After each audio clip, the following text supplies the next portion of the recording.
welcome back to the shop. So as you just saw, I am finally working on the diesel build. Just installed the crank in it, put all new main bearings and rod bearings, and I got brand new pistons here. I don't know if I remember showing you all this, but new bearings, new wrist pins, clips, and pistons, of course. Now these pistons are actually coated where the original ones weren't. I still have to do what to do with it. Gotta put the clips in these. I gotta put the rings, I gotta gap them, get all that done, and then put them on the pistons. And then that's what I'll do next, is get that stabbed in there. And I think other than that, I just have the gasket kit here to start putting everything together. Got the head gasket, pan gasket, all the little copper washers and all that good stuff. So pretty excited that this build is finally happening. So the only thing I haven't replaced on this was the bushing for the governor shaft, but it was fine, so I'm not even going to worry about replacing it. So it's been probably a month or so already since my last video, and you're probably wondering what the update is on the V-twin. Well, it's still not on the tractor, and it's on the bench, and it's complete. So I had GoPro problems. I didn't even think about filming it. I didn't even worry about it. Couldn't get the GoPro to work half the time. So it's right here. Pretty much all I got to do now is, well, put it in the tractor, because move the welder out of the way where you can see. Pretty much have to cut the frame out. So I have an engine plate for it. I just have to drop it down a little bit, I think like 1.25 inches, so it sits further down. But I have the old adapter and the driver on it. New rings is really all this thing got, so that's probably all it'll get to, other than getting the engine plate in there. The only other major thing is the exhaust. I put the stock exhaust because I've ran it a few times. It's laying over there in the pile of mess. So pretty much this engine is done.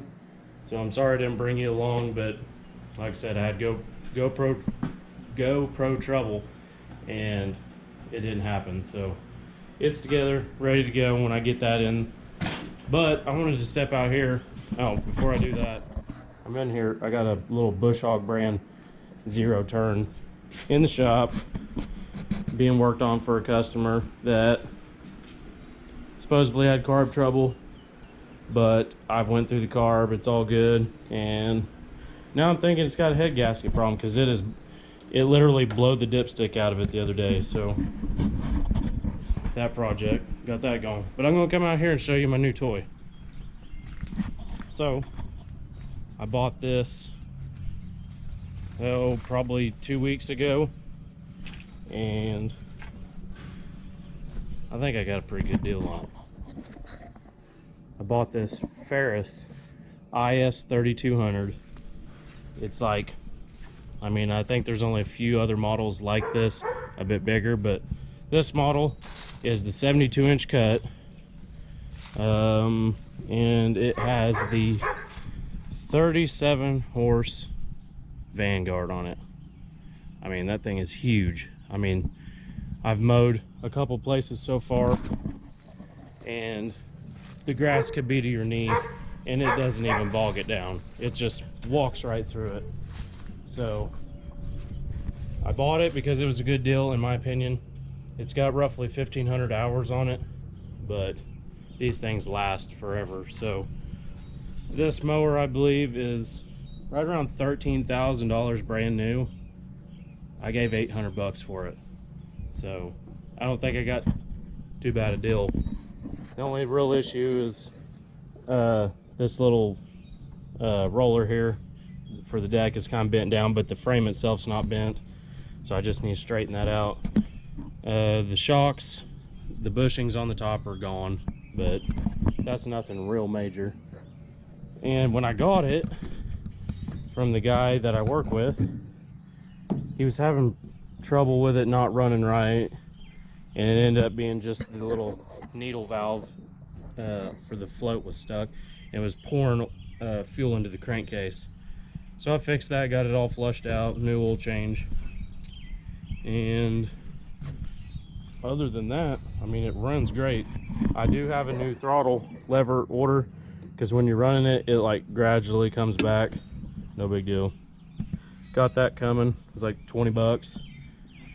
And the major thing though, running this thing, is it has little shock dampeners. This rod is supposed to come back by itself, and it don't, so I got to replace those. But hey, I'm thinking 800 bucks, I got a pretty good deal. So I made like 50 bucks the other day on 1 yard in like 20 minutes. So a few more of those, I'll pay for it in no time. So figured I'd just show you that. And yeah, I guess I'm a lawnmower guy now, doing that on the side, make a little money for that damn diesel in there. So the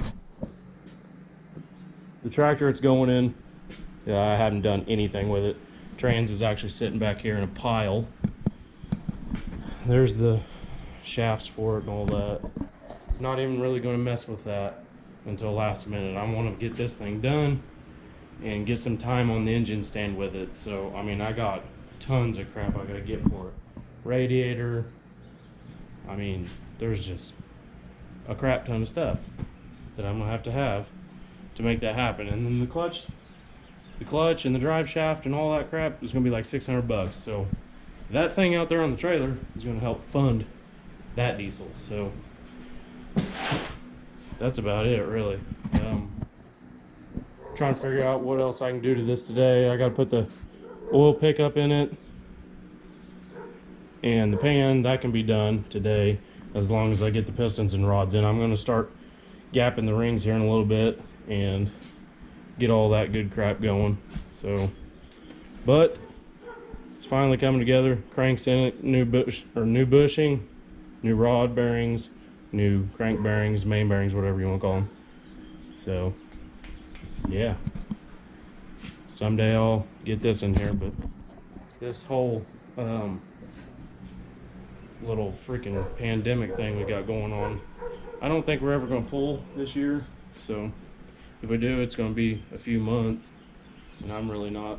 I'm kind of procrastinating getting that thing back together. So I'm going to have to get off my butt and get that done. But just want to make a short video for you guys and fill you in where I've been, what I've been doing, and what we got going forward. So if you guys like the video, hit that thumbs up button, comment down below, subscribe if you haven't, and we'll continue on that next time. Peace.